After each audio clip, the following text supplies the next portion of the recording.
It's the Full Force News Burst brought to you by GeneralsJoes Reborn.com with me, Chris McLeod, aka Diagnostic 80. We've managed to grab Hasbro's G.I. Joe Classified Series Product Design Manager, Lenny Panzica, for yet another interview. He clearly didn't learn his lesson the first time around.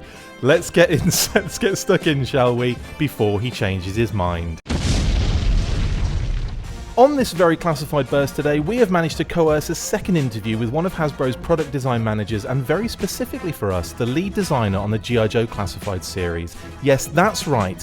Please welcome once again, Mr. Lenny Panzica. Great to have you with us again, Lenny. How are you doing, bud? I'm doing great, man. Thanks for having me. I'm surprised you had me back.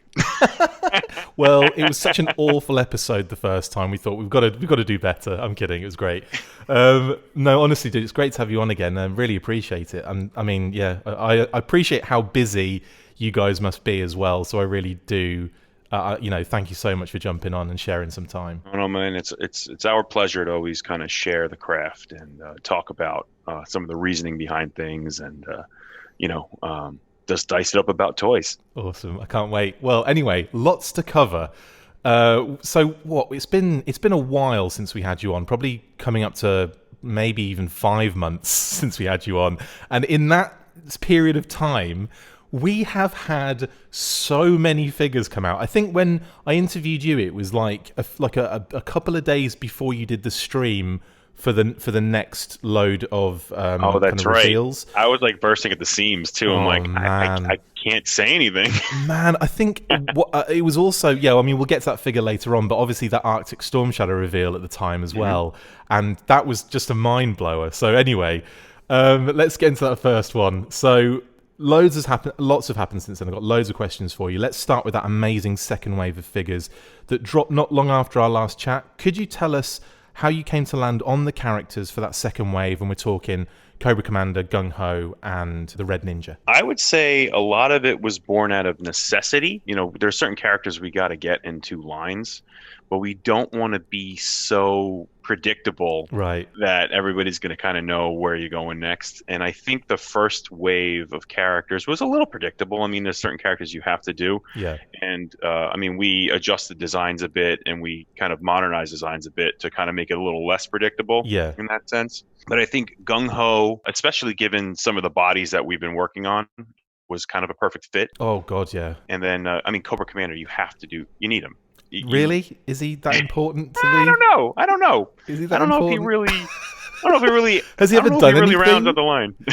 He's never really been developed, has he, really, as a character? No, as a character, I don't think they've gone through many iterations of him at all. I mean, It's like him and Snake Eyes are in like the 50, 60, 70 versions club, aren't they, pretty much? I think Snake Eyes is 70. He's There's about 70 versions of him. He's still going. Like, you've got the Deluxe, you've got this one as well to add to it.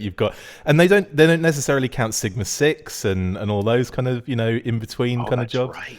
So right. He's definitely there must be 100. He's well into 100 now, I think. Yep. Definitely. Mm-hmm. But yeah, that's awesome. And then, the Red Ninjas too.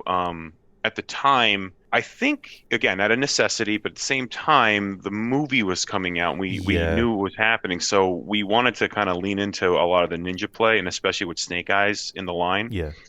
So we were kind of leaning towards more the ninja play. Yeah. So that's why the decision was made to go. Let's go with Red Ninjas, but if we go with Red Ninjas, we got to make them ridiculous looking this time around. Oh, mate, I'm digging that design a lot. It looks thank you, so cool. And what I really love about it, and we talked to at depth with a lot of this stuff already months ago. You just went in the conversation, unfortunately. But the actual, I love the fact that it's not just a red ninja. It is like a maroon, or that kind of really deep dark red, and then you've got almost it's close to like a reddy brown color in there too. So there's like a break in that kind of thing. And I know that's as a designer, you don't want to just have a flat base color. You want to kind of break up with a lot of stuff. But I mean, the real the color choice on the Red Ninja is really solid. Thanks, man. That means a lot. Like I've said earlier, we read all of the posts, we read all of the comments, and I apologize. It's actually no, it's creative feedback, and I think that one of the design tenets that was born out of it was that to subdue the colors a bit. And I think, but if you look at the original Red Ninjas, like in the design world, it's a 200C red. That's a bright red, right? Or 199 or whatever. And in that scale worked great. But then when you come into this new modern 6-inch scale that has a little more realism to it, if I was to go that red, it's going to look like a red fire truck. So, and at the same time, he's a ninja, right? So it's like he needs to still be a red ninja at the same time, or a Cobra ninja rather. And you need to find a way to make it work for that scale. Yeah. And I think that's where the decision was made to go, okay, let's go more in the maroon color scheme and make it feel a little more tactical. Yeah. And again, we've always wanted to have classified feel more tactical, because at that scale you can pull out pieces, you can actually have everybody holstering their weapons and all that sort of thing. Yeah. And with that being said, the color choice was decided to go a little darker, again, ninja, a little more tactical, and that's where the design language kind of came from too. He's a Cobra ninja. He's not an Arashikage ninja. Maybe he was in the Arashikage and defected, but the idea was to make them look they've been issued by Cobra. So he's wearing a lot of snake skins. He's a little armored up. He can still move. He has to look intimidating. He's kind of a shock trooper in a way, in ninja. So when he is seen and you do see his face, you should be frightened of him. Yeah, intimidation and all that. Yeah. But it's not an ancient or feudal Japanese design. It is inspired by it, but it has to ring a little techie because of Cobra, right? Yeah. So that's where we kind of went into like the kind of tech and faceted mempo, if you're familiar with some Japanese armor names and all that's called. I'm not, but I am now. Thank you. Yeah, the face. Well, mempo covers your mouth, right? But yeah. So, well, yeah, it would be a mempo then. Anyways, that's awesome. So, is the what I really like about the Red Ninjas? They've got that kind of like almost distant eye thing going on, where I think it's just the whites of the eyes are shown, aren't they? Is there any kind of backstory to them being kind of like brainwashed, or is there anything like that kind of going around the back of your mind? Yes. We wanted all the troopers to feel a little off. Right. Yeah, that's awesome. Because they're part of this really bad organization, so we wanted them to come across as bad guys when you see them, kind of in the eye. And I think eyes are the window to the soul, right? So with the Red Ninjas, I actually was contemplating giving them wolf eyes to kind of give them this kind of like cool gold luster. Yeah. We tried it though, and it just felt too otherworldly. Right. It felt too fantasy. But pulling it into just doing the white eyes, I think gave them this almost mysterious, dark, scary tone. Yeah. So I think that's where the final decision was made to go with the white eye. The wolf eye was cool though, but it was like, I'm going a little too far. I know what you're saying on that one, but also I think I saw it as a Teenage Mutant Ninja Turtles original Playmates homage, where the figures just had the white eyes and no like. I'm like, clearly they've done a Teenage Mutant Ninja Turtles homage there. No, they haven't. At all. There's a little. Ninja Turtles, come on, it's one of the best. Yeah, it's awesome. But I think there is a little bit of like I'm a child of the 80s and 90s, so it's like like mysterious white eyes, you don't see his pupils kind of thing. But at the end of the day, it was like, how do we make them feel intimidating from a storytelling standpoint, and how do we? It works, trust me. Cool. And I just got my shipping notice from Pulse that they're coming in soon, so I'm like, oh, sweet, yes. The Red Ninja is the only one I haven't had in hand yet. The rest of them are all in front of me right here. I wish you could see it. It's hilarious. So cool. Anyway, that's by the by. There was clearly a solid attempt made at having the Red Ninja carry all of his weapons. How difficult was that to engineer? And did you have the weapons first, or did you choose them specifically to fit a certain way on the figure? I mean, which came and who came first as well, Snake Eyes or the Red Ninja? The chicken or the egg? Yeah. So I think the chicken came first, and we had the weapons. Right, I see. Which is great, because I was like, okay, how do I fit all these weapons onto a figure? Yeah. And poor Corey and poor Chris. When I was doing the inputs for that design, I was like, okay, how do we holster all this stuff? But at the same time, when I say poor Corey and poor Chris, they get excited. Yeah. Right? They're such good partners, and they're such intelligent creatives, So, I had some asks. It was like, how can we get the holster the swords on his back and holster the sickles on his back? And then maybe we have a side sheath, because I always had this vision of him like drawing out the sword kind of deal. Kind of how like ninjas will kind of like rest their hand on their sword. When they're kind of ready, or like they're kind of scanning the horizon. So it was a bit difficult. I mean, the drawing phase was it was interesting but fun. It's Yeah. always fun. It's a lot of erasing. But I got through the input. I worked on it. I ran it through a bunch of team members. I'm like, what do you guys think about this? We'll sometimes stand in our offices when we were in the office. For long ago this one. But we'll kind of like pose. Like, all right, he'll kind of stand like this, and he'll draw his weapons like this. We actually did that on the Cobra Troopers. We're like, how's he gonna draw? How's he gonna draw his pistols? Yeah, yeah. And I wanted like this kind of like silly movie moment, so I wanted the kind of like a twist draw. Yeah, That's yeah, why yeah. they're situated like that. Yeah. But the same thing for the Red Ninja. It's like, how's he going to draw this stuff? So draw. Sorry, I have a Jersey accent. Draw. I was going to draw. Anyways, but yeah, so we sit there, we pose, we figure out how that's going to work, and then Corey dives in deep, man, and works it out. The kid's he's an action figure genius. So and then we go back and forth, and we get there. That's so awesome. It's a really cool like way around it as well, to have like the belt as a part of the carrying system, and then the secondary as a part of the carrying system, and then it's just really cool how it all kind of works out. And I've only seen it in images because the bloody thing hasn't got it yet, so I can't hold that one up to the camera. I'm blaming you. I'm blaming Hasbro. I'm kidding. I'll take all the blame. I mean, we'll get to that a bit later on, but I mean, you must get some. You must become the person in the firing line a lot of the time for a lot of this stuff. And again, we'll get to that later. I'm not going to ask that question now. Coming back to that Wave 2. Now, we've discussed the Red Ninja then. I bloody love it. Cobra Commander. Let's talk about Cobra Commander, because obviously a number of streams ago, probably about 3 or 4 now, you guys explained the reasoning behind the 2 decos of Cobra Commander. But how did you go about designing such an iconic character and be able to bring something new to him twice? Actually, 3 times.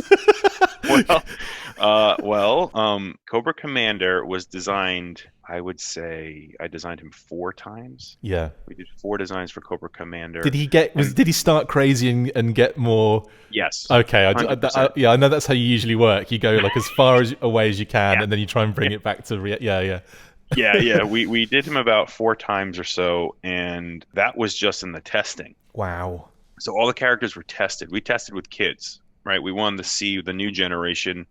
Would the old school designs resonate with them? In a lot of ways, yes. In a lot of ways, no.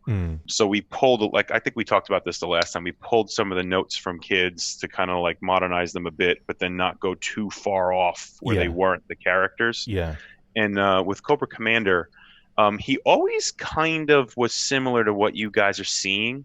We had some other ones that were just too far, and we were like, we can't go this far. we needed to test it to kind of see where kids' heads were at. Yeah. How many of them look like snakes? Actually, none. Oh, okay. I thought you'd have gone actual snake or something. Well, we never. I think with Cobra Commander, we didn't want to reveal his face or anything underneath his costume, so he was always clothed and masked in some sort of way. But the amount of texturing on him, if you will, like snake scales and all that sort of stuff, varied in how sci-fi we went with him. But I think the things that lingered from those designs. Oh, there he is. There's my dude. Sorry, I'm putting out to the camera that nobody can see in this interview. So, but some of the things that remained were some of the armament, and I think the reason for that was I wanted him to come across as not just a leader behind the lines. Yeah, Cobra Commander, I think, is a bit of a prima donna. Yeah, and he's a bit of a narcissist. So the idea here was to put him in like this very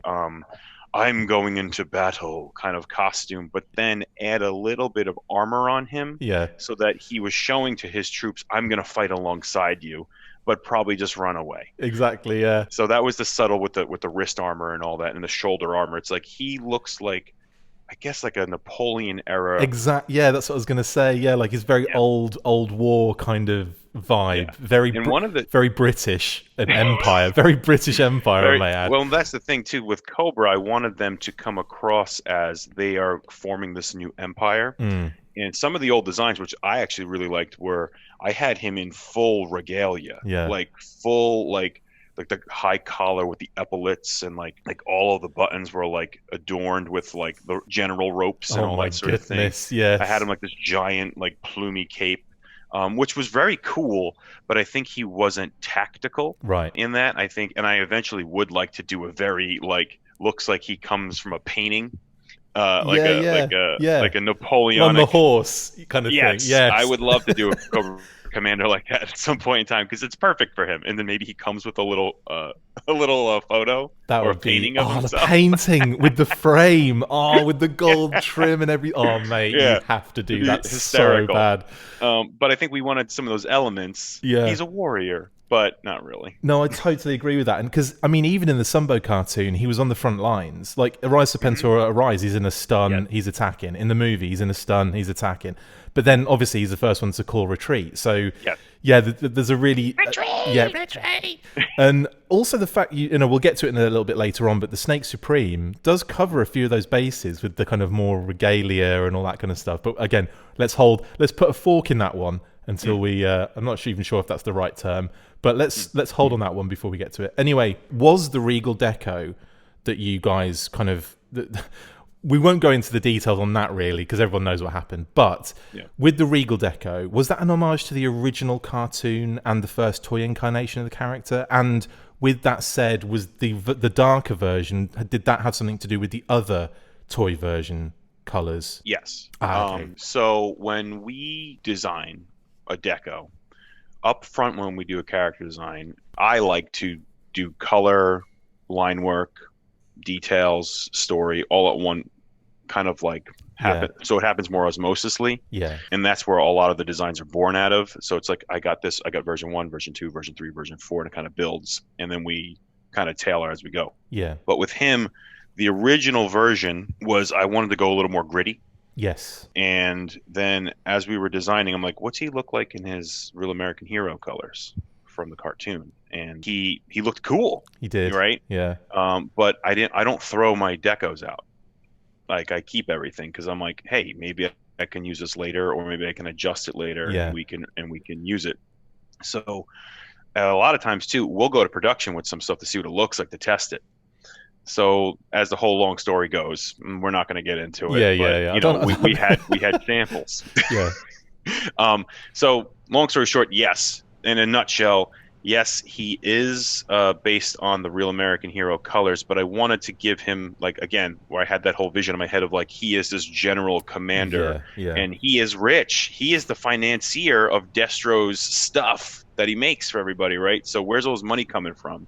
And he's wearing it on himself. So I wanted to do that Real American Hero bright blue. But then how do I add some little details to him to make him come across as he's also very wealthy and he has means? And where's that means coming from? It's all gone into the pistol, guaranteed. That pistol is like fancy. Solid gold. Yeah. Well, I wanted to get a lot of snake details in there, if you guys can tell. Yeah, there's loads in there. It's amazing. It's you've got like the snake wrapped around on the side. It's very kind of like, and it does it kind of bleeds into that kind of old style war element as well, with like the old pirate guns and all that kind of jazz, doesn't it? It's really really nice. He's not afraid to decorate his armor or his gear because he's showing off, or his sword. So he's not afraid. He's going to show. He's showing off. He is a show off. We want to get that across as much as possible. Absolutely. Yeah, I'm loving that. So Cobra Commander, check. Thanks, man. Done that.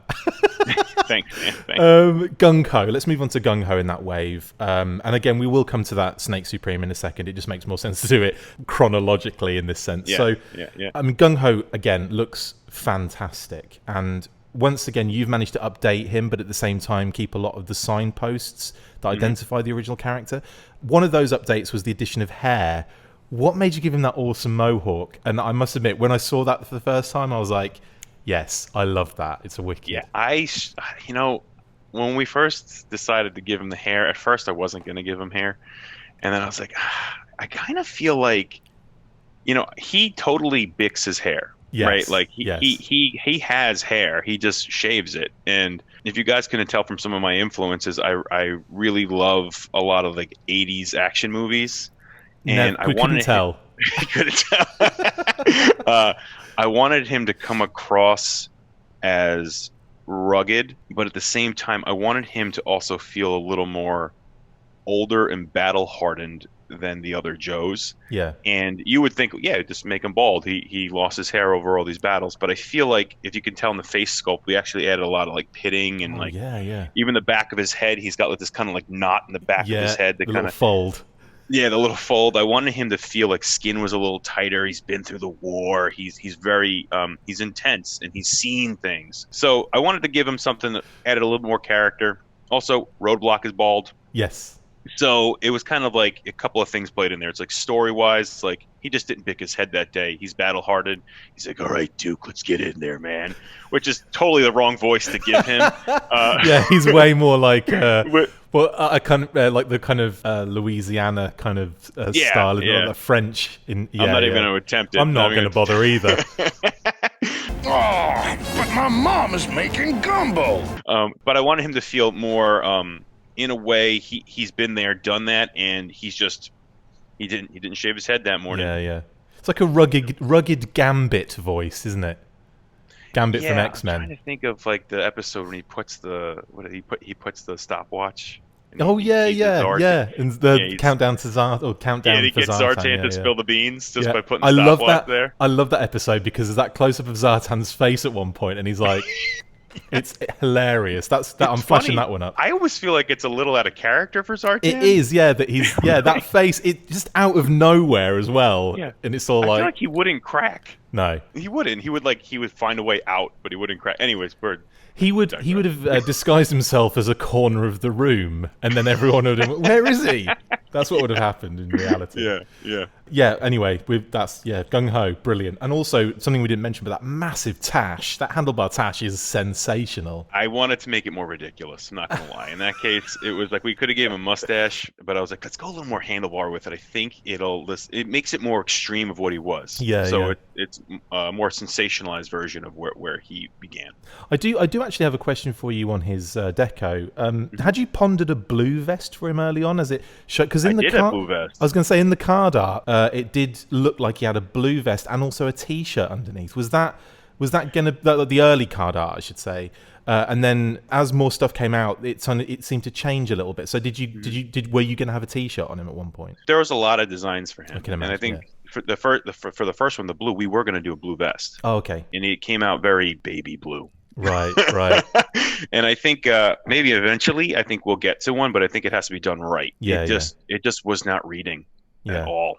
And again, he's very iconic in the blue, but he's also iconic in the more military green drabs. So I think for this sculpt and for this mold, it worked really well to go in the greens. Yeah. So originally, I torture my poor branding team. Shout out branding team.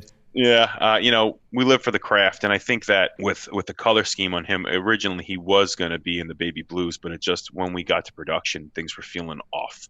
So we went into the more military drab, which I think makes him feel again like that more intense. He's been through it, so he's going to go a little more less flash. Yeah. And I think that's where ultimately we settled on doing the green. Let's move on to the next figure that was revealed on as a Pulse exclusive, and that was Profit Director Destro. I mean, that looked so much fun to put together. A lot of great accessories in there too. The money on fire is probably my favorite part of that whole package. I mean, Me too. How did you decide on all those accessories, and also how do they relate to the casino backstory for the character, which you mentioned briefly in that like 3 streams ago now? But that was so interesting when you were talking about that whole Ocean's 11 casino kind of thing. Take us through that, because that sounds so much fun. Whenever we design a character, part of it is we want to envision what they're doing. So that'll kind of dictate their gear. Yeah. Holding up to the camera again, guys. Yeah, sorry.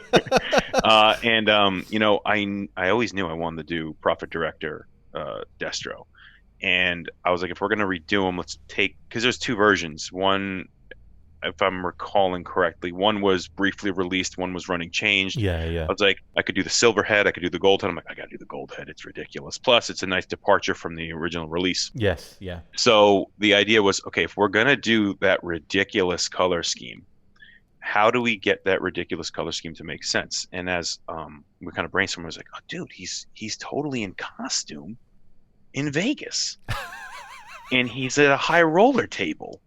And he's got his infantry setting up all sorts of bombs on the safe, and they're just going to get in and get out. And then That's he's just going to so walk much out. fun. And I always had this vision of a safe exploding. Yeah, and yeah. then him walking out in slow motion with two, like, all, like, probably black or all gold Cobra Troopers behind next to Oh him. my It's goodness. totally garish and, like, ridiculous 90s action movie scene. That's You know what so I mean? cool. Fast and the Furious style. So yeah, the idea was if we're going to do Profit Director, how do we do it in a way that makes sense? Because there is a lot of things going on with the Jaguar print. That how do we get that into the line with it having a story element to it? And that's how we always talked about it. And to that regard, Burning Money was kind of inspired by that. I originally wanted to have stacks of money. I wanted to fill that thing with money, but restrictions and all that, and what we have to work with and all that. Sure. So Corey comes running in my office. He goes, "I want to put the money on fire." That's and I was like, so good. I was like, "Dude, you're a genius." Yes, it's perfect because it plays into the storyline we were kind of working with. So I was like, "Yes, please run with that. That's amazing. Let's do that, 100%." And then that's how that was born. And it was just like his stroke of genius that just went through his head. And he's like, "Let's put it on fire, dude. It'd be awesome." It's and so cool as an accessory as well. Just bonkers, but like. Yeah. And love the it. way we really designed that money so we can like kind of, you guys can't see us in the camera, but like kind of flap that stack at you, and he doesn't care, you know what I mean? He's got the funds, he can burn it. I mean, with a secondary like that, no, he shouldn't care about anything. That actual like cape is wicked, man. Like the detail is just unreal. I wanted to push the printing technology. Can I also ask, it was the reference for something like that? Because you've got like a red cape and then you've got the animal skin like attached to it. Is that just creative genius on your part? Or is that was that from a reference, if you know what I mean? I was just looking up, like his original colors were crazy looking, right? Like with that like fire red orange color accent. And then we actually made it more red. Our model shop, Tony, our master model maker, he was like, "I think we got to dumb the orange," because originally it was supposed to be like a flame orange, because that's what the original toy had. Yeah. But again, like because figures look a little more ridiculous at larger scales in different colors, we toned it down a bit. But we still needed to keep it bright. Yeah. But with that being said, inspired by the original colors, and then taken with that Jaguar print that was on the original. Yeah, I was looking up capes of a certain nature, and that must be the weirdest part of your job is finding reference for some of this stuff. You would think the Transformers research is crazy. G.I. Joe research is 10 times crazier. Next level. 10 times. I think because it's like you got to look up a lot of costumes and cosplay and like things of tactical natures, and then things of like civilian nature, which basically Profit Director Destro is in, right? Yeah. So in the case of that, I just looked at a lot of capes and stuff, and then I thought like Game of Thrones of how they have like the wolf pelt on top of their regal cape. I see. All right. So then I was like, I'm like, the Jaguar print. Let's put an actual pelt on him because he's rich. Yeah. And how do you make him more of a jerk? You put an animal pelt on him. Of course. Yeah. You got to kind of push that kind of evil nature in the bad guys, haven't you? Yeah, and that's why the paws and the claws are still on there, which we spent a lot of time on. We had to get them to feel just right, like they were hanging just right. You'd be surprised how difficult on a static toy it is to make a pelt look like it's an actual pelt and not just like a bolted on part. Mate, I can tell you now, I'm digging it 100%. Thank and you. Also the shades. What a hilarious addition, especially when he's got like this mask on that's probably got the ability to like shade the eye sections or like do whatever light he wants in, to have the shades over the top. Brilliant. He's incognito. Yeah. Even though he's got a metal head. That's brilliant. No one will ever know I'm here. Yes, they will. Cobra Commander. No. I can't do the voice. Dear Commander. He always used to call him like my beloved Commander. He was very affectionate towards a Cobra Commander. His voice was so good. Oh, it was beautiful, that wasn't it? Oh my god. What would he would say of an insufficient mind? What would he always say to Cobra? Something of like fear of a product of an insufficient mind, or something like. It was splendid. Oh, he's so good. I'm definitely going to use your voice and put a picture of Destro on screen so that we can see how well those two marry up. No, he would say of an immature mind. He'd go, Commander. That's not bad. That's not He bad. would go, Cobra Commander. I was walking around the house doing it. My daughter was like, what is wrong with you? That's The amazing. poor 3.5-year-old. That is amazing. Commander. I hope everyone's enjoying this at home. Sorry, everyone. No, I this apologize. is great. No, this is the best part of the interview. Okay, so like Profit Director Destro, amazing, and I'm definitely one for like, you know, fun colors and amazing deco, and that is one of the ones it pops so much out of this line. Like you look at the line and it's, you know, everyone's very different, but there's like a nice kind of contained color scheme, and then all of a sudden Profit Director Destro appears and it's just like, You're right. have that in your eyeballs. Well, okay, let's talk about that last surprise on that many months ago stream, which somehow didn't get leaked the day prior. Amazingly, I don't know how that was. How did that not happen? I don't know. Arctic Storm Shadow. I mean, okay, what made you go with that Ninja Force deco as the first Storm Shadow in the series? Let's start with that. I would say the thinking was fueled by I want exclusives to be themed. Yeah. I feel like an exclusive is a mission. Yeah. I think if we're gonna do Storm Shadow, if we're gonna do a classic Storm Shadow, he has to show up in another segment. I don't know what I can say, but You're just getting a message then from Hasbro, like we just felt something in the Force then. Yeah, no, I felt it in the Force, I think. But I think if I was to rewind and we were to re-say that, I think I want exclusives to be mission based. Yeah. I think if you're going to meet Storm Shadow as an exclusive, he's going to be in a mission. Yeah. Now, again, Classified is not supposed to be a recreation of Real American Hero. It is its own line. Yeah, It is a new. It's a lot like Generations, where we're going to take inspiration from the classics because that's the characters as we know and love them. Yeah, yeah. But we're gonna see how they look today. That doesn't mean that in the Classified line you won't see classic-looking versions of the characters. It just means we're advancing the story forward. So that being said, Storm Shadow is entering the fold through, in a way, an Arctic mission. Yeah. So he's coming into the battle through an Arctic mission. As you guys can see on him, there's no Cobra logos yet. Yes. So that's intentional. Like his Arctic Storm Shadow, who's inspired by Ninja Force Storm Shadow was not Cobra. Yeah, exactly. He had flipped on that at that point, which I think he flips after that again. But he's back. He's brainwave scanner normal, brainwave scanner normal, brainwave scanner normal. Yeah. He's awesome, man. I mean, I think Storm Shadow version 2 is my favorite Storm Agreed. Shadow. I mean, the claws. Are we gonna get that? Are we gonna get that at some point? You can tell us. Hasbro don't mind. Plead the fifth. That digital camo, mate. So cool. Come so on. cool with the hood, everything about that. I love that was one of my favorite card art. I love the bow as well. Yeah, so rad. Everything about that figure was rad. The card art. Hector Garrido, rest in peace, you absolute genius. Absolute. He brought so much life to the brand, man, with that artwork, you know. But we wanted him to come in through a mission. So that was the decision to put him in this Arctic ninja gear, coming into the mission. And he's spelunking essentially. And that's where the rope was born out of. I was like, can we give him a rope? It's sweet. And I mean, like, and then kind of play up that whole mountain theme a little bit more. Yeah. Than because the Ninja Force came with the sword and the sickle, I believe, the sword and the pick. Yeah. So, like, how do we play that up more? Which originally we were going to do all white weapons on him. So we were going to have it straight up white as like a complete nerd nod to the weapons just being straight up white. So then that's where we added we were like, it kind of needs more color to it. So we added the color. Is that why you've got some aspects that are all white, like the pick and the arrow and the sword? Yeah. And in the pick, if I remember, it's such a long time ago, is pretty much verbatim. Yeah, of what the original pick looked like. Very similar, yeah, totally. Love that, absolutely. It's one of my favorite figures of the line because I love just the design's so cool, and just adding the little kind of snow, like, the little snow aspects on that, just like the original. Oh, love it.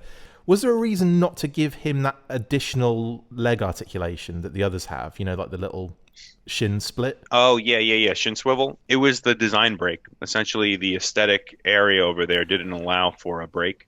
I see. So we had it in and then we cut it out. On a design for Classified, what we try to do is we want to make sure the seam break or the armor break is at a point of where the articulation is going to be. That way you have less of the marionetting that a lot of figures suffer from, because the design itself is going to equate for it. And that's where you see, like on Duke's lapel where the color break is. Actually, this whole piece can come out. Oh, cool. The whole collar can come out, which is actually part of the design for upgrades and stuff like that. Nice. So, and then you can see it has that little the batting or the seam on the bottom of it, and that's so the break happens clean. Nice. And, if you look at the Red Ninjas too, that piece it's a similar piece. It's very large. On top of them, so it allows for a lot of modification, and it allows for a lot of kind of like variation. So doesn't always have to be the same shape, but it's definitely an area that will receive a part well.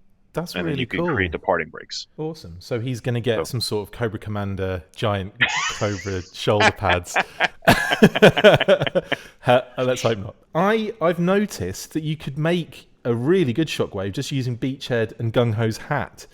Is that a possibility down the road, perhaps? I love Shockwave. I have a team member who also loves Shockwave.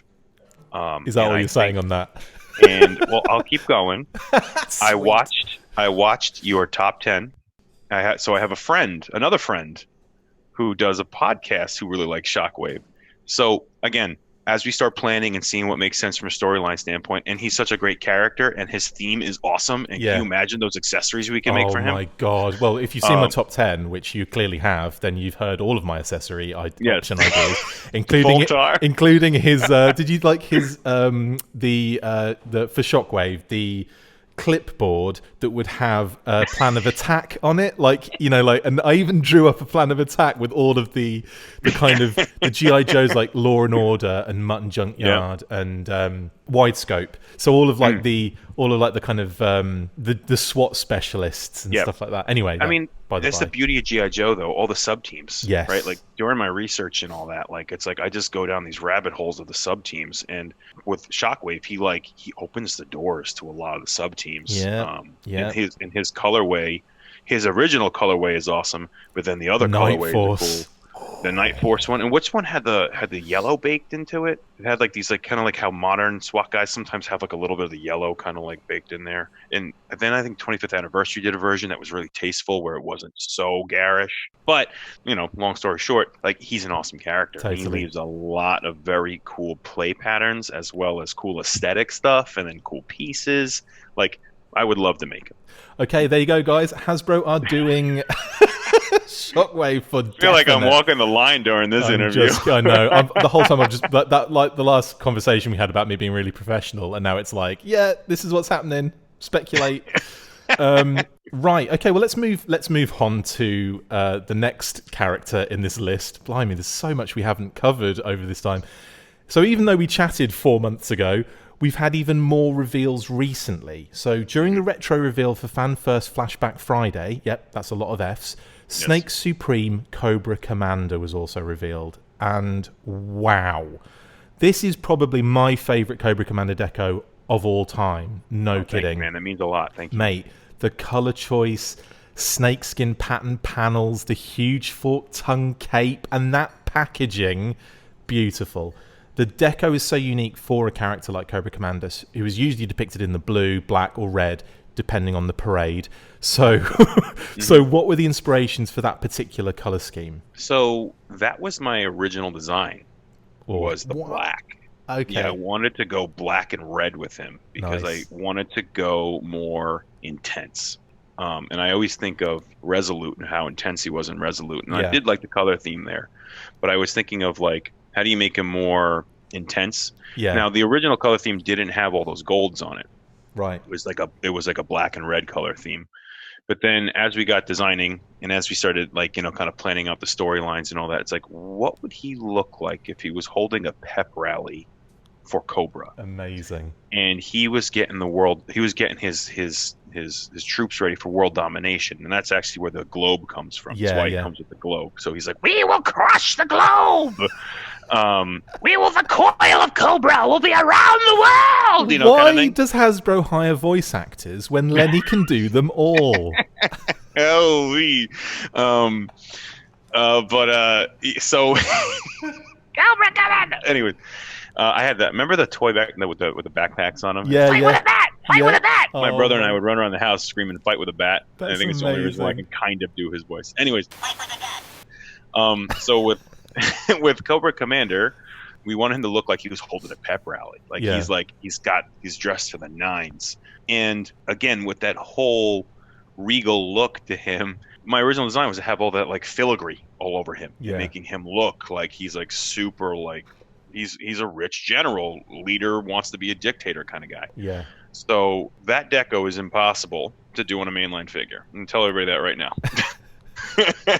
Yeah, this is deluxe level money wise, isn't it? Yeah. Yes. So I was like, okay, well, we have an opportunity here, and we just went all in. If he's holding a pep rally, how do we make it look like he's in his most expensive outfit, his most expensive war garb? So we just started working on some filigree designs and all that, and I had done some rough ones. Then I talked to the branding team, and the branding team really pulled a lot of the kind of storyline together, where they went to the artist who does the comic book Monster, I believe. Yes. I'm sorry I'm forgetting her name, but she does this amazing filigree work, and they like worked with her back and forth to come up with that awesome throne design and all of that like very involved looking opulent kind of like framing and detailing. And when they went through that, I was like, can I have that art? Because I want to put it on his costume. And we worked with Chris and the engineering team and the model shop to come up with how we're going to apply that tampo. And I would say the factories did an amazing job of getting that tampo on there, because it looks, not only is it a very difficult design to get on a tampo, but they applied it well too. And we were in awe of gorgeous. It when it came in. We were like, how did we get all this detail on here? So for us, again, like Classified, we like to explore and see what we can do and what we can get and how we can push 6-inch action figures. And in the case of that pattern design, we were very pleasantly surprised how well it came out. It's stunning. I'm looking at it now. If you're wondering why I'm looking away from you on the screen, it's because I'm just literally every now and then when you're talking about it, I'm just looking at Cobra Commander. It's unreal. And like the cape's really cool as well. The fact that there's like this kind of like hollow aspect to it. Is that to like add wiring and stuff like that? Like there's a little gap at like the bottom that's split so you can get inside it. It's an engineering thing, a soft goods engineering thing. We sometimes can't close the capes for various reasons. So there's like certain QA issues and stuff like that why we can't do certain things. It's a good little byproduct of whatever had to happen, because you can get things in there to like either bulk it out or to maybe put wiring inside it to kind of like pose it and stuff. So just take that as that was completely meant on your part, and yeah, we completely meant it. We meant it. Totally genius maneuver. Did you contemplate including an actual throne in the set prior to completing the work on him, or was that just far too expensive to include? We talked about it, and again, Classified's a smaller line, so we had to kind of work with what we have to get it to work right. So from the creative process, you think about stuff like that. I'm like, dude, he needs a throne. Yeah. Like he totally needs a throne. And because I had this vision of him like getting up and kicking the throne back and then being all like blastitious on the stage and like screaming and yelling about stuff. And then like and holding the globe, and that's where him stepping on the globe comes from. And then like maybe he kicks it out to the crowd, and then the Cobra Troopers are all like throwing it around and stuff. Amazing. So yeah, the vision was there to put a throne in there. It's just how. It's really a question of how. And I think on the Classified line, like I said, like we want to make parts and pieces, but push how we make those parts and pieces. So the decision was made to ultimately not put the throne in there, and to go more dedicate more funds towards the figure and get him to the level where get him to a good design level and execution level, really. Yeah. So I'm very excited that you're happy with them. Mate. I know, again, it is very flattering to hear people's responses, and it means a lot to us, and we learn a lot from it too. So I was blown away when this I got 2 of them now as well, by the way. But when this came through, it really is so much better. Well, it's amazing when we were looking at the Dio shots and when you were revealing it and you showed the box and everything. But when you have it in hand, it's like, wow, this thing is like unreal. And like the way the box opens, that is like just the chef's kiss right there, isn't it? They did such a good job with that. The packaging engineer on that, man, like it's just so cool. Like, and I Yeah, remember when they showed it to us the first time, I got giddy yeah. when I saw it. And the way it opens up again, it has that It's almost like like a that. mechanics to it, isn't there? Yeah, It's really yeah. cool. I think they've used the mechanism somewhere else, and they built on the old mechanism. Again, forgive me, I'm not quite sure. But like, it was just so exciting to see the dedication they put into it, Yeah, and the thought that went into it, and like the right mechanism to use, because yeah, it kind of like unveils him yeah, in a way, and it parts at like I guess the brisket of the snake, if you will, where yeah, the fans of the cowl, yeah, and yeah, it just everything just works graphically and mechanically, and then it really accents the figure so well, and it adds that life to the figure. yeah. So again, all in all, super exciting, super excited to work with the people who worked on it, and I mean everybody came together, and that's what's so fun about this brand is like there's so much love and passion coming from all the different aspects Yeah. that we are able to embrace and kind of like feed off of each other and like push it. Yeah, totally. And I think actually, it's funny talking about it. He kind of represents a lot of the collaboration that goes on the brand. Totally, yeah. And to mention the artist, it's Sana Takeda, who did the Yeah, artwork. Absolutely gorgeous, and yeah, well into that one. Right. Okay, so next. We have let's talk about some of these awesome special mission Cobra Island Target exclusives, because that was the next thing that kind of came out not on a stream. That was revealed prior to a kind of stream you guys did. But obviously, I love the idea for theme sets. Really love that idea. Was that something requested by Target? An idea to group them together as a set almost? Or was it always on your mind to incorporate fun backstories for the releases? So when we create exclusives, whether it's Transformers or GI Joe, you have to have some sort of driving factor to it Yeah. for it to be an exclusive. What is the story behind it? So in in both GI Joe and Transformers, we want it to be mission and story led. I mean, there's so much history with this brand, and there's a lot to pull from. There's a lot to build on top of. Yeah. So again, they're looking for what is going to be the buzz about it that pulls people into it, so that they know what they're buying into, Sure. or why they're buying into it, and what makes it exclusive. So on GI Joe, you have the opportunity to put them in different missions. So it's like, dude, let's have Joe infiltrating Cobra Island Brilliant. and like trying to get some plans or something like that, and let's go with it. Maybe they're trying to get Terradrome plans or something. So yeah, that's where the idea was born from. So like the inspiration is given to us, and then we are like, all right, what are we going to do with it? Yeah. And in the case here, we're like, we're going to tell a story with all the exclusives, just like with Arctic Storm Shadow. We're telling a story. He's coming into the fold. He's literally spelunking into the battle, and then the side will be chosen, right? Yeah. So that being said, yeah, that's where Cobra Island was really born out of. It's like, how do we bake that in there? And then also Cobra, at that point in time, we hadn't revealed a lot of Cobra stuff by then. So now it's like, okay, Cobra's coming into the fold. First, it was Joe going on the mission to figure out what something is wrong here.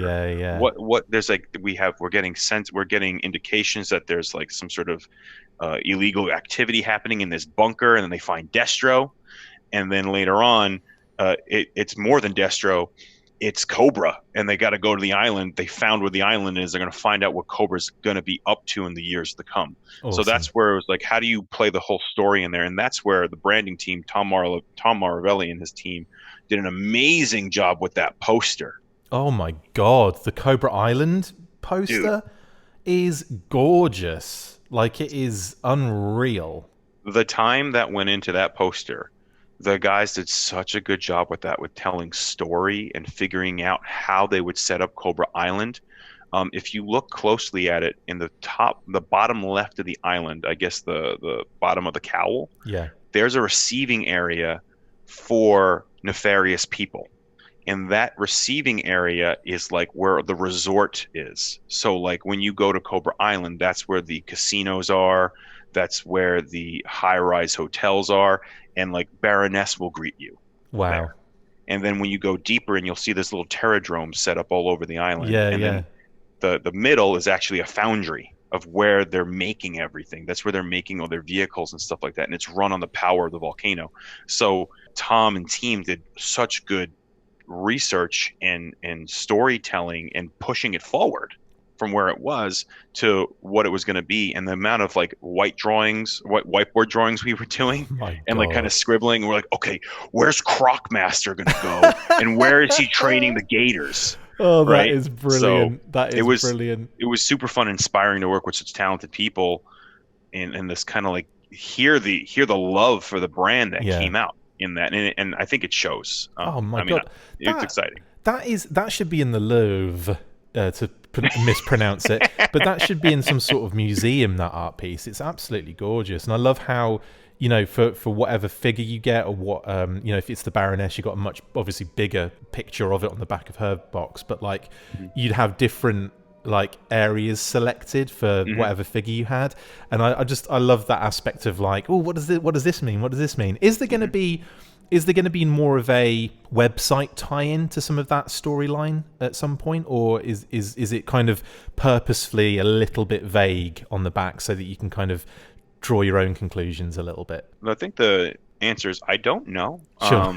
But I think the idea is to keep it a little vague, because I think in some of the best written books, they don't overly describe the character to you. Totally. They let you kind of envision it a little bit. And I think the Cobra Island back panel is kind of that, where it's like we have every idea, every detail figured out on that island, but also in our medium, we can't exactly explain every little detail to you on that piece of art. So in a way, it does two things. It kind of lets you run with it, and at the same time informs you of the vibe of how it's supposed to feel. And I think a lot of good toys do that. Like when you look at it, you go, oh, I know how to play with this. I know this is a military character. I got to play military style. I know this is a fantasy character. I got to play fantasy style. And I think that's what they were going for with that art, was like, awesome. Okay, I want you to look at it and kind of understand, but I'm not going to tell you exactly what it is. Have your imagination run wild. Yeah. Oh, that's great. So version 2 Roadblock, really interesting addition on this one. I don't think anyone expected to see a complete redesign of Roadblock with a brand new head sculpt so early in the line, but man, he is fun. What was the idea behind his inclusion in the lineup? I think we needed a A-tier character to bring the mission home. I mean, Beachhead's also A-tier too, if you ask me. Yeah, true. I know what you mean, though. He's still more an ancillary character, I guess, or like a B-lister, but I agree. I think he's pretty prominent in the Sunbow cartoon. He's had comic stories and stuff like that, and the figure is very popular. But it's But I feel like Roadblock's led teams before. Yeah, he's more cool. Right. And I think that's where you kind of need Roadblock or Scarlet or somebody who's a team lead there. Yeah. And I think in the case of that design, I wanted to look like he got trapped there for a little bit. That's brilliant. And that's why he's got the big beard. And if I recall, some of the copy is like he thought he was on vacation. And it's so good. And that's why he's like kind of off looking. Yeah. Like he's just like, what have I gotten myself into? But I'm gonna get out. That's amazing. And I think and with that design, we wanted to kind of like nod to his personality a little bit, and that's where he's actually wearing a chef cap. The kind of and that's why it's called the broiler, because he's working the broiler. Brilliant. And the t-shirt design was taken from, I was doing some research on some comic book designs and where it's been before, so I decided to go with like kind of an Under Armour Joe issued shirt, but we didn't want to do a retro design. We knew we wanted to tell the story going forward. So what's he wearing going into Cobra Island? He thought he was going to be on vacation, but then he got called in because he was in the right area to go lead the mission, and then he just gets stuck there for a while, and he's in the bush, and the beard is getting bushy. That is so cool. He's mad. It's one of those figures as well. Like when I first saw it, I was like, oh, that's interesting and everything. But then when I had it in hand, I was like, it's gorgeous. And like I think Thank you. without a secondary, you tend to think, oh, he's going to be missing something, or there's going to be, it's going to look unfinished. But actually, it's really solid. And like there's like extra little elements on the shoulders that you've added to kind of bulk it out a bit. All done with deco, and that's actually the body underneath the vest. Oh, right, And okay. we knew that when we were making the body underneath the vest, we needed to make him jacked. He's Roadblock, but again, he's not a superhero. So that's the thing to consider with the Joes. Like, they're not superheroes, so they don't have superhero builds. They have real people builds, but they're pushing where the body can go. Yeah. In the case of Roadblock, very much so.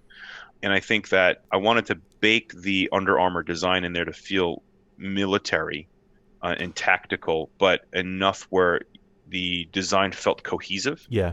And we were playing into the breaks of the articulation, and to make sure that it wasn't too jarring and too kind of like, we didn't want it to feel sparse, but then we didn't want the color breaks to feel jarring. Yeah. So the thinking there was, let's put him in a sleeveless shirt, which will work with the articulation breaks essentially. Yeah, yeah.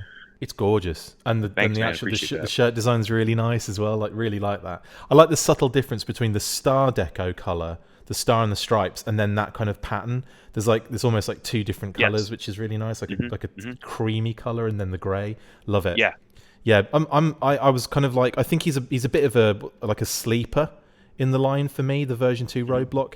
And I really love him, and that redeco of the gun is gorgeous. That kind of with the Thanks, blues and the dark grey, lovely. Yeah, so okay, we've got V2 Roadblock.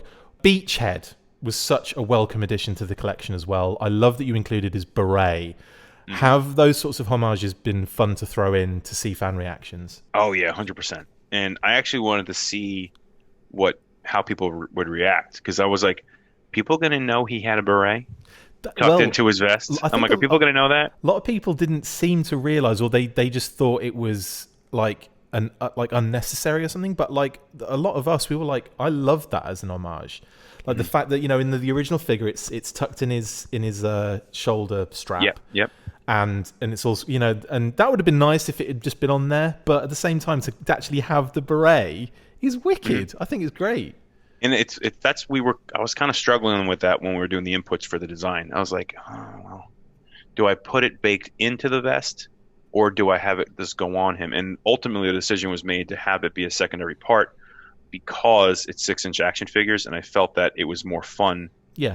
From a wall thickness standpoint, like you can actually get the fit right and all that sort of stuff. So ultimately, I'm like, let me take it off and put it on his head. Were you also maybe thinking about future releases as a secondary that could be reused? Is that a possibility that runs through your head at any point? Yeah, of course. We're always thinking about that. And I think that's the one thing that it's like... I'm desperately trying to trip you up there, aren't I? That's horrible, isn't yeah, it? yeah. I'm a horrible person.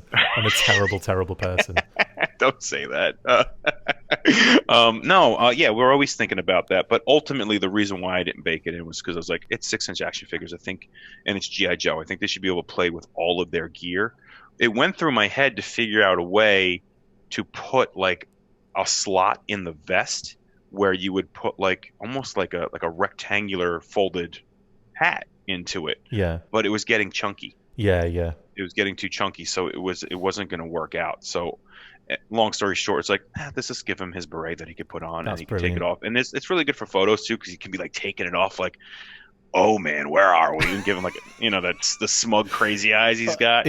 Look, again, the personality that pours out of Beachhead's head sculpt is incredible, considering it's only about 0.5% on show of his face. It's unreal how much like you can see, and I think that's another thing of the 6-inch line. The detail you can go in with the face sculpts is amazing. We'll come to another one in a second, which I think is one of my favorite head sculpts of all time. Oh wow, man! But yeah, staying with Beachhead, just quickly, I love all of his like accessories. The fact that the little crossbows fits in the backpack as well. Yeah. I mean, was there a conscious effort as well to upgrade Beachhead, but really stick into that original design? Because he's one of those characters that looks very classic to me. Yeah, and I think the reasoning for that was because of the mission they are on. The mission they are on is of going incognito, or they cannot be detected, and they can't be heavily armed, and they can't be sci-fi armed. They have to be going into this mission, and it has to be in as subterfuge as possible. Yeah. So they're kind of going in bare bones. Now, Beachhead, he's got gear on him, but it's tactical gear. It's a vest that's going to carry his mags. He's got his shin guards. He's got his Bowie knife on his calf. So we didn't want to overly tech them out. everyone he's showing the figure. Again. I've done it with every figure except the Red Ninja. I'm like, look, Lenny, look, I bought all the figures. Look at me. That's what I'm doing, basically. It's so. By the way, that's all the support is very, very, very appreciated, and we appreciate everybody's reactions, but me more, good and bad. But me, yes, yeah, of yes, course, you above all. You above all. I'm joking, guys. I'm not that much of a narcissist, I swear. Not that much. Only Cobra Commander. Yeah. So again, it's depending on the mission the character's going on, right? Yeah, in this particular mission was a subterfuge mission. I'm probably getting my terminology wrong, but they're going in, they got to find some information, and they're going to get out. But unfortunately, if you guys saw the photo shoot, they don't get out. No, the Dio shots you guys do are beautiful. Like I was really enjoying the industrial aspect of the Wave 2 stuff. I was really loving the Mars infiltrating Mars facility in the first one, but the Target exclusive range one, oh man, like that backdrop, was that the team again doing the beautiful kind of Cobra Island backdrop in the background there? Yeah, so the branding team working with the photography team, they strokes of genius on these guys' parts, man. It was just like, well, let's make it look like they're on the island, and that's actually a printout. What you see on there, so it's not like a CG put in there or anything like that. Like they printed out the island on matte paper so that it wouldn't reflect. And the photographer is genius. And I was calling him like, dude, you're like a light necromancer or something. Like you can just manipulate this scene, light mancer or something. Like he's just manipulating. You just found a new D&D kind of. I am a light mancer. I bend light to my will. But he did such a good job with it and like posing, and it's harder these days because we can't really be in the office to help pose and stuff like that. So the guys did such a good job with that. We do a lot of Teams calls where we're like kind of sitting there and working through the accessories, the parts, what we need to see. The marketing team is there to be like, okay, we need to get this in the shot so people know what he's going to come with and tell the story like this. I notice I never get an invite to those team meetings. What's going on? Don't worry, I'll email my connections and get them to hook me up on that. Hey, that call. I never got the email. I never got the invite for that meeting, the memo. Guys, I didn't get the memo, so next time. CC. BCC me in. Blind CC. Amazing. Right. Sorry. Speaking of figures, which we are doing, the Cobra Trooper has got to be one of my favorite figures in the line so far. It feels as though you threw a lot at that particular character. Weapon storage, strong aesthetic, snake eyes goggles, and I don't mean snake eyes as in the G.I. Joe snake eyes. I mean as in literal eyes of a snake goggles. Lots of beautiful details. He's the perfect example of that balance between original design and brand new update. How hard is it finding that balance for these figures? Very. Like 4 times hard in that you make it. But you do 4 designs. You do a couple of different designs. Yeah. On him though, I think he was less difficult. Yeah. Is that proper English? Yeah. Anyways, easier. So easier. I could just say easier. Yeah, he was a bit easier because we wanted to go tactical and modern with our looks of our characters and for their missions. Yeah. And looking at the old school design, which is awesome, we were like, what would a initiate or a troop of Cobra be issued to put on for battle? So probably some sort of Under Armour military type shirt, and that's where the shirt has been upgraded. Yeah. And then we baked in that kind of like snake patterny reptilian pattern into the seams and into the arms and into like the lapel area as like almost like a knife armor, so he can't get stabbed. Yeah, that's really cool. And then with the added armament on him, again, he's a grunt. This guy's running into fire, so that's where the added shin guards and added wrist guards were added onto him. And then with the mask too, it's like the mask is going to filter out carcinogenic gases, is going to filter out tear gas. Well, not tear gas. He kind of needs goggles. Well, the goggles. The goggles, yeah. With the whole gears on, he filters all of it. Yeah. So we wanted him to look very tactical. Like you can send these guys into any battle and they'd be well equipped to deal with it, but they're not the perfect soldier. They're kind of expendable at the same time too. Yeah. So they're medium expenses to employ for Cobra Commander. but they're definitely going to be efficient in whatever battle he puts them in, and that's why we gave them all the different weapons, where one can be set up like a sniper, one could be set up as a pistol using trooper, one could be set up as the rifleman, and then we had to store all that stuff. So at the moment, I've got one like squad leader, because he's got the little squad leader thing. He's pointing in the distance, and you got the sniper next to him, ready to fire with the goggles on and everything. Yeah, awesome, man. Very cool. Again, perfect for radio, that, isn't it? Anyway, yeah, sorry, I've just derailed you. No, that was fine, man. That was fine. No, that's basically it. I mean, and then there was the weapon storage system. Of course, yeah, with the little pegs and everything, yeah. Yeah. I mean, it's like, where are we going to put all this stuff? Because at the end of the day, they're toy, right? And there's going to be collector and kid and whatever, and hopefully everybody buys them, right? Like, hopefully everybody enjoys them. Part of the weapon storage system is built at a aesthetic. Like, how can you make these guys look awesome with a cool silhouette behind them, and like varying the silhouette depending on their mission or whatever. And at the same time, it's like, how do you do a figure where you can mitigate the amount of accessory loss there is? And a lot of the storage is kind of born out of that. It's like, how can I put as much accessories on a character as possible so that it stores nicely, but at the same time, a lot of gear on characters looks awesome. Yeah, totally. So that's where a lot of the weapon systems are kind of like born out. Like Arnie in Commando when he's getting ready on the beach, and he's like, with the duffel bags. With that music that looks playing, perfect. With the steel drum music in the background. Bloody why love a steel that. Drum? Why I love the steel drum, but why a steel drum? I've never understood how the connection with that, because it starts off like mainland USA, I'm pretty sure. So it's not like it does. He's in Colorado, I think, and the helicopter comes in with the massive tree trunk that he's lugging, the literal tree. He's walking down the. Oh man, I love that movie. Cool. I love that movie. Right? Wrong. Anyway, I've seen it way too many times. lied. Yeah, you know when I said I was going to kill you last? I lied. That was perfect. Oh, I love it. Get out! What are you waiting for? Anyway, let's move on to my apps. Us two as voice actors, mate. I think we should get into a new line of profession here. Would be fun, that's for sure. Right, the Baroness is amazing. This is where I was talking about that head sculpt before. Like, her design, that head sculpt, stunning. She also gets the first vehicle in the line, and wow, is that fun. Was she a challenge to design, or did she come quite easy for you? She was challenging, I would say, because of articulation. Yeah. I think we wanted to give her as much range of motion as the male figures. But at the same time, she has a lot of armor on her in the classic designs that we wanted to maintain but upgrade as well. That's where that whole undersuit comes in there, where it's kind of got this kind of... I'm playing with this idea that all of Cobra has this kind of like next-gen Under Armour type armament that they can wear that deflects certain kinds of artillery and certain kind of weaponry. So that being said, we had that baked in there. Then at the same time, you have to kind of play to the cues of the old school design.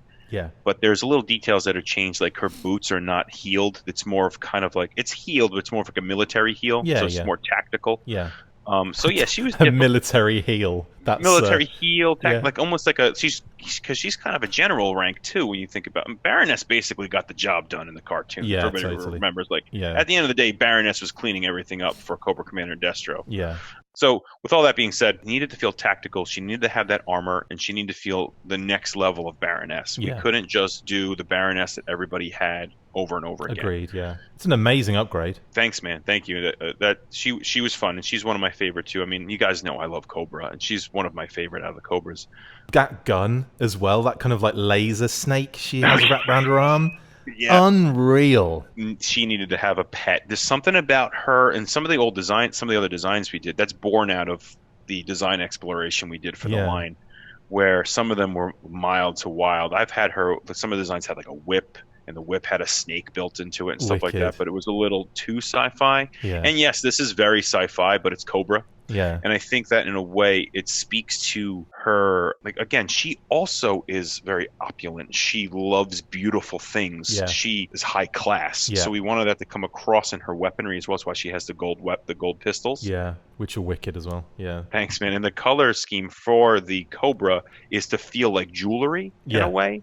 Right? So it feels like she's rich. and she's gonna attack you with a very expensive piece of armament. The diamond encrusted laser Yeah. snake weapon. Yeah. And if you look at the snake, he's actually got cartridges in his Yes, jowl, yes. and that. Yeah, originally I was going to try to make them reload, but engineering-wise, we weren't able to do that. Mate, that's we wanted to come out and put them back in.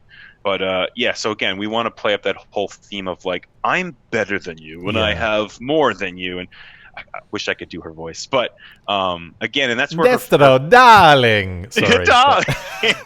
we're good friends with Morgan Lofting, Kate and I, she did the voice for Baroness. Oh wow, she is adorable. We love Morgan. That's awesome. She's the nicest. We've seen her at a couple of conventions, and the second one we saw her at, she recognised us and came over and was chatting to us for ages about London and all this kind of stuff.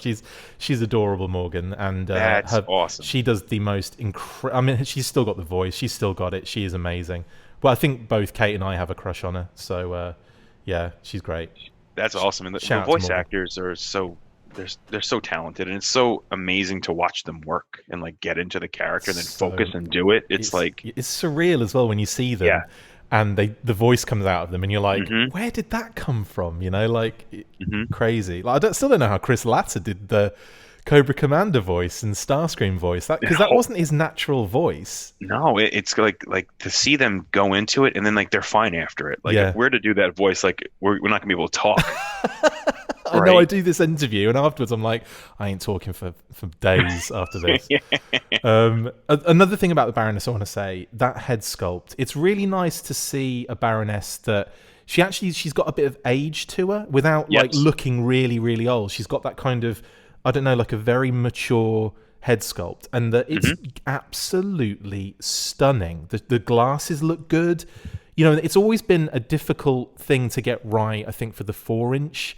The Baroness heads in the 4-inch line, even with like the more modern ones, there's always that difficulty to get the glasses right and the head sculpt right. But with the 6-inch, I suppose you've got more scope to work with, haven't you? Yeah, you have more wall thickness, and essentially at the bottom, it boils down to you have more wall thickness. So the glasses can be thinner, perceived thinner than what they would be at a smaller scale, because that is probably the size. That's what you're looking at right now. You would never be able to do something that is trying to scaled smaller than that because of rippage issues, because of breakage issues, depending on the material it's made out of, how you're going to glue it on, because then you have to have the recess on the face to glue it into. And in the case of her, actually, with her hair design, we were able to use a lot of the meat from the hair. The material, I should probably say. I love that. The meat of the hair. Military heels. There's been some incredible sound bites on this one. I love it. Yeah, the designer. So basically, you can plug it into the hair meat, and a little bit happens onto the face. So you're able to maintain the integrity of the face sculpt, but having the hair as being a hair piece, you can design the hair to be the part that accepts the glasses. And to her face design, you actually nailed what we were going for. Oh, cool. Exactly the age, what we were trying like to a little bit kind of mature. Yeah, because she's always been depicted quite young in the face with a lot of the figures. And yeah, this one I just think I don't know, it's just like there's something about that head sculpt that I just can't get enough of. Thank you, man. That means a lot. The fact she's also got that really cool Street Hawk helmet. I'm just kidding, but that is really wicked with the Cobra fang, the snake fangs on it. Again, everything Cobra is Cobra issued. So it's going to subtly scream at you that it's that organization. And it's branding. What we want to do with that one. Yeah. Branding is key. Branding is a powerful drug.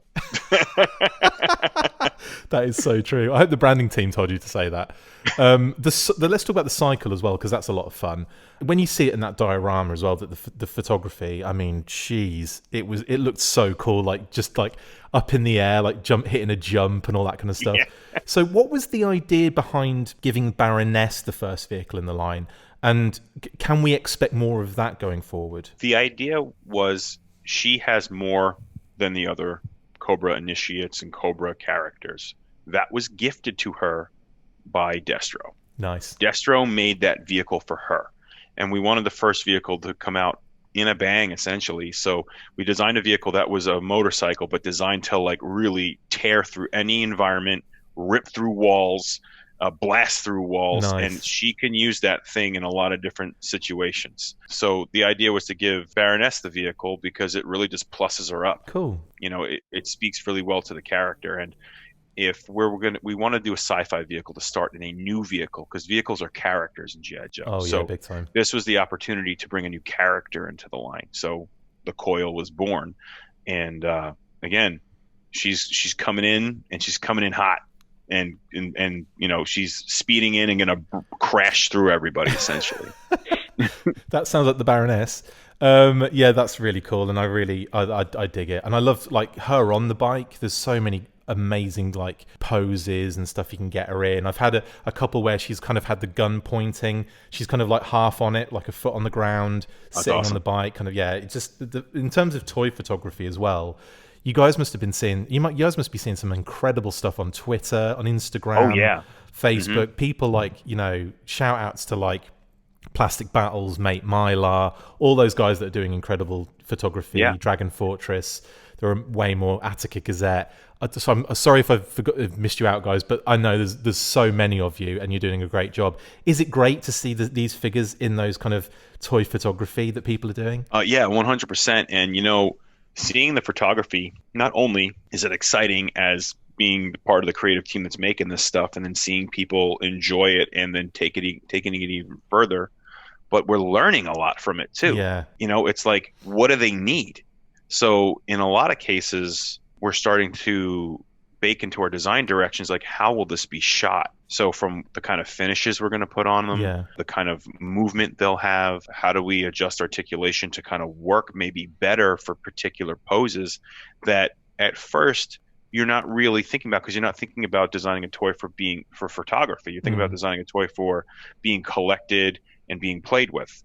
So in the case of all these amazing photographers, it's like they're teaching us stuff indirectly about like, we can change a particular aspect so that it shoots better, right? Essentially. So thank you to everybody doing that and I think I could speak for a lot of the designers on all the different lines. Like, it's helping us out so much, and it's an amazing resource to learn and develop from. Awesome. Kind of the nice like symbiotic relationship you guys have got going on. That's awesome. Okay, let's move on to the most recent stuff then. So you appeared on a G.I. Joe live stream during PulseCon and revealed even more figures, as well as 2 more standard classified figures, which we will come to in a second. Let's keep going with the themed Cobra Island releases, Firefly and the Viper. Now, why did you settle on those particular characters as the next Target exclusives? I think you can't have a G.I. Joe line without Firefly. True. And you can't, right? So how are we going to up the ante of that story? And the reason for putting Firefly in there was like, things are going to get crazy when Firefly shows up. Yeah. You know, and that's where the idea was. The personality in that head. How do you do it with a balaclava on? It's mental. That was actually part of the design challenge on him. Yeah. It's like, we need him not to look like Beachhead. Yeah, true, yeah. And we need him to tell you his character, who he is, like through his eyes alone. And originally we had decided we were going to go even more burnt on his face. Right. But then we talked about it. We're like, maybe that doesn't really speak to his skill level. It makes him a little too wily. Yeah. I mean, it could be like something he had as a child or something, but I know what you mean. Like, yeah, if you go too much with like, you know, he's had like 75 failed. It's like, yeah, maybe he's not the best saboteur. You know what I mean? Like, so, but I mean, he's going to be in those situations where things just go awry. So he is scarred. He's the faceless master. Yes, yeah, exactly, yeah. Because he's blown it off. Yeah. It depends on who you ask, right? So, but again, you know, we wanted to get a lot of character into there, and that's where we talked about kind of putting the blast protection on his ears, with nothing too thick that takes him away from the character, nothing too thick that he looks ridiculous. Sure. And also, it's the mission, right? So he's coming in and he's ready to blow stuff up. So that's why we went with the bomb jacket, or I think bomb vest rather. And he still got some nods to the original design, but again, it's a mission, so he's coming in his mission gear. Right. With Firefly, what I really liked was the fact that I looked at him and I immediately knew, oh look, that's a really cool Firefly, despite the fact that there's so much different about him than the original design. And I mean, the jacket's a really cool touch with the, like, all the, you know, the secondary that goes all like covers like a lot of his area. There's the fact that he's got that drone, which is just adorable with the little legs. I mean, it's great. I mean, how much fun was it designing that drone? The drone was fun, and we got a couple of designs for the drone, and ultimately we decided to go with kind of like this like crow in a way drone. Yeah. Because I wanted them to feel slightly cute because they blow up. And the idea is it's a bomb. Yeah. And he's flying them over, and it's unassuming, and then it explodes. Right. And it kind of speaks to his ridiculousness. He's a ridiculous person. And I think he would play around with you a little bit. Yeah. In that sense. Yeah, it was super fun to design. The materials were interesting on that one. The right materials to get to have the tolerances be right for it to fit into the backpack. Yeah. That was super fun. And we went through a couple of different ways that it would kind of nest into the backpack. Which the backpack was fun to do because we were able to put the data pad in there, which is a nod to his original the walkie-talkie. Yeah. And then we've tried to get some nods in there. With like the backpack doesn't open, but he's got this backpack. He's got a lot of gear. He's got explosives with him that can snap onto it. So I think what we were able to do was we were able to get the character to read as the character because Firefly in nature is a guy who's got a lot of his stuff on him. Yeah. So again, it's not the X pattern Firefly, but it's a Firefly that's going into a scenario ready, and he's got the gear that he's going to use to get the job done. Yeah. In a very explosive way. Amazing. I'll put an explosion in there as well. Full force. Full force. So many explosions. The Viper is another crazy cool update to the original design. I mean, take us through the ideas for his design on him, if you could, please. So the Viper, I looked at the original comic book art for the Viper, and I was like, I want to stay pretty close to this because I think, in a way, it looked next gen when it came out. Yeah. And I think it works today, and I think it worked then. There's a lot of those designs I think are really cool, but I think there's something in particular about that was very iconic to G.I. Joe and Cobra. Oh, totally. Right? Like, yeah. You won't get him confused with any other brand. True. And I think that being said, it's like to pull in I guess they're ribbed blast pants or something like that. I always imagined they were some sort of armament to help them with a particular, like knives, or maybe they are some sort of blast kind of, because in the 80s and 70s they always drew that kind of ribbed detail for like, was it shock absorber Spider-Man had that on him too, and like that kind of design. So I was like, okay, so we got to keep a lot of these elements, and they're also just so iconic. They're so cool.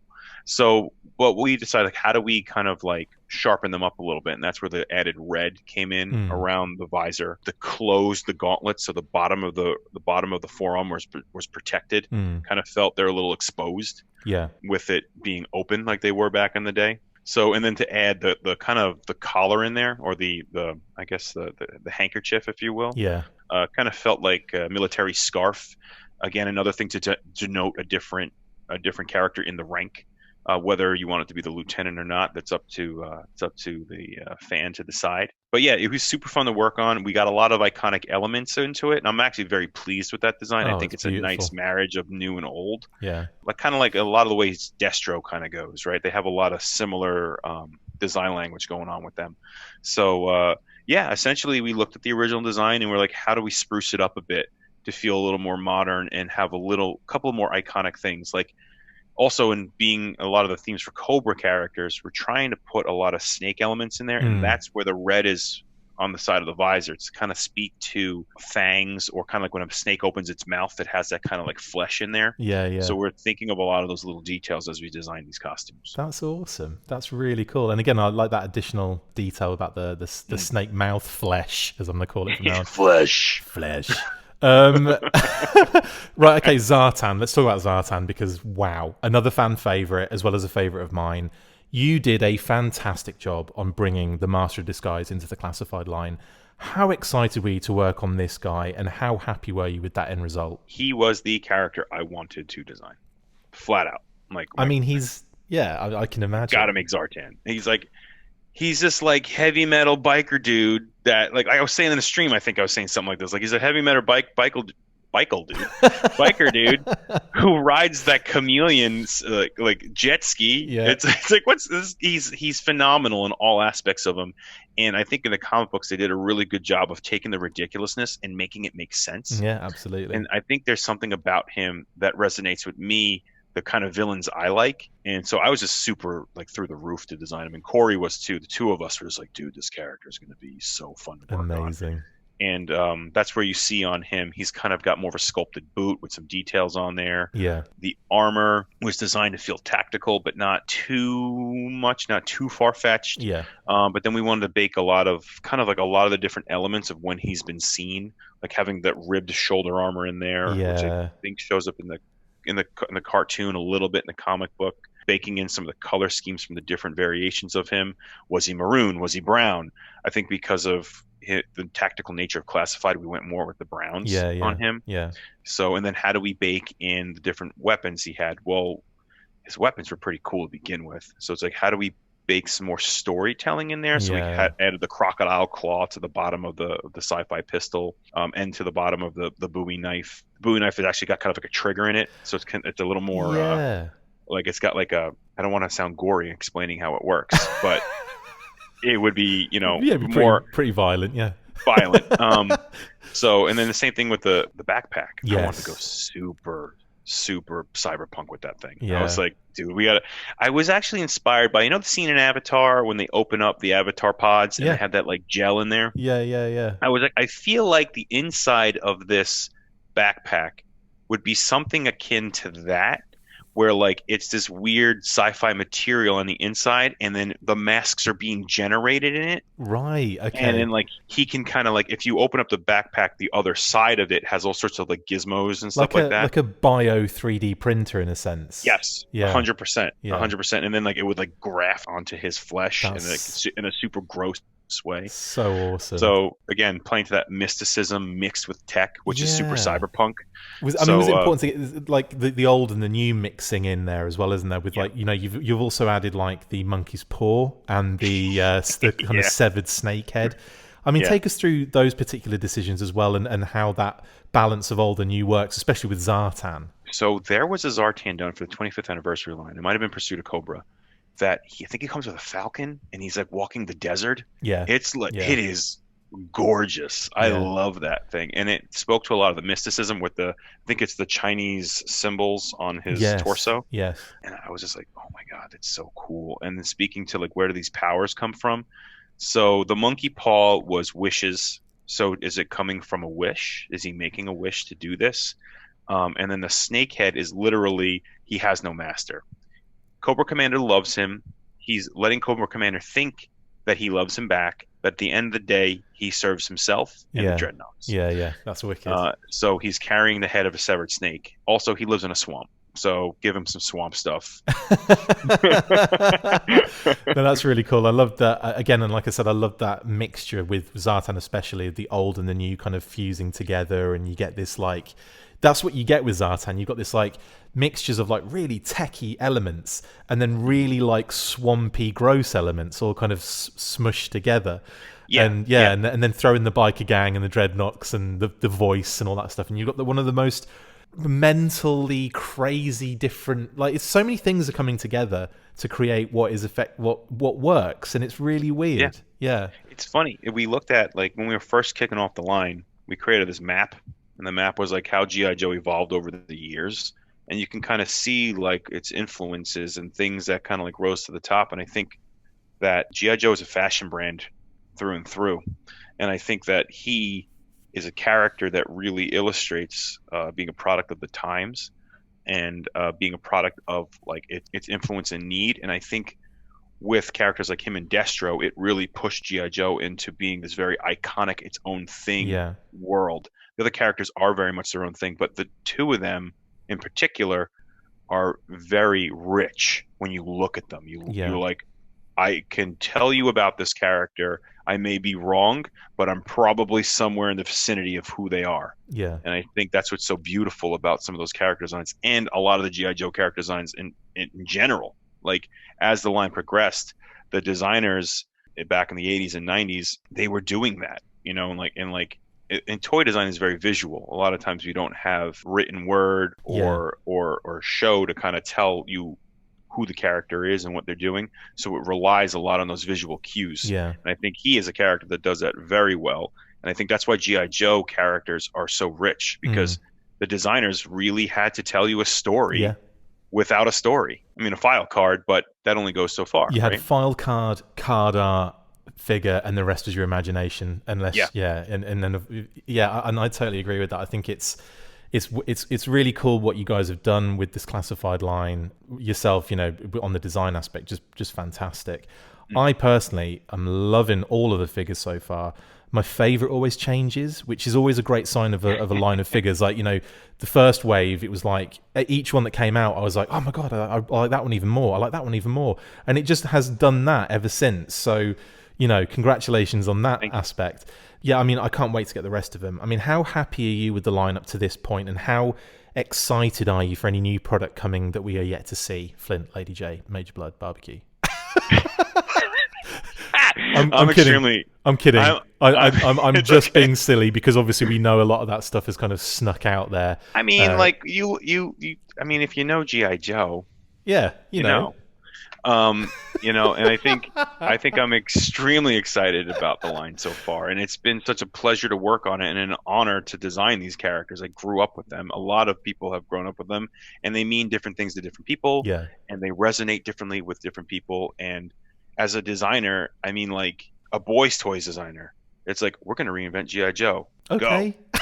And it's like, yeah, like super exciting, but at the same time extremely daunting. So it's been so fun. It's been such a pleasure, and I am excited every day I go to work. I mean, I would say I run to work, but I really just go to my office in my house. you run to that room. Yeah, run to the room.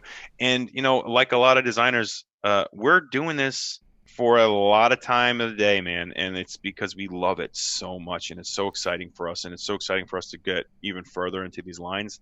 And I look forward to a lot of the characters we're working on now that you guys will see soon, and I look forward to what we can do as the story progresses. Like G.I. Joe is, I think in its heyday, was it 14, 15 years of this like a strong line. Yeah. And it's like what they did with it and how they changed it and how they updated the story. It's like there's a lot we can pull from and a lot we can celebrate. Yeah. So I just can't wait to get to that. Like I think the last time we talked about Voltar's Vulture for a while. Yeah. And it's just like there's just so many cool opportunities in a toy line like this that was essentially designed for toy and play. And I think from that a lot of IP and branding love was born. And it's just like this really nice cycle of creative and brand influence that made this beautiful franchise. So I'm just excited to dive deeper into it. And awesome. I just went on a whole diatribe there, but no, it's great. It's great. It's a great line. It's a great brand to be involved with. Fantastic. And what a lovely way to end the interview, mate. I mean, that brings us to the end. Thank you so much, Lenny, for coming on and speaking to me about your work on the G.I. Joe classified line again. I've said it before, but I cannot recommend this line enough. If you're on the fence, get off it and get into it. I don't know why you would be at this point anyway. I hope you've had a great time and would love to have you back on again in the future as we get more reveals, if that's something you'd be interested in. Sure. That's a verbal contract. That's legal. That's legally binding. And whoever's on the line with us, I'm not going to say the name out loud, but they will know that is legal. That's up to them if I can or not. That's very true. Anyway, mate, thank you so much, and have a great rest of your day. And thanks very much. Yeah, man, thanks for having me on, and enjoy the snowstorm in before Halloween. Yeah, exactly. The Halloween snowstorm that is really famous in these worlds. Yeah. Anyway, that's it for this installment of the Full Force News Burst. Thank you to my awesome guest, Lenny Panzica. See you next time, and as always, full force. Make sure you get involved with the discussion by liking, sharing and commenting on these videos, and as always you can keep up with the show after listening by following on Twitter @The Full Force, liking the Facebook page facebook.com/The Full Force, and if you would like to contact the show you can message us on either of those platforms with feedback or questions. We have also started a Patreon page, so if you want to see your name up in lights on these videos or enjoy exclusive bonus content, then check out patreon.com/The Full Force Podcast or click the link on any of the posts this podcast appears in. Full Force.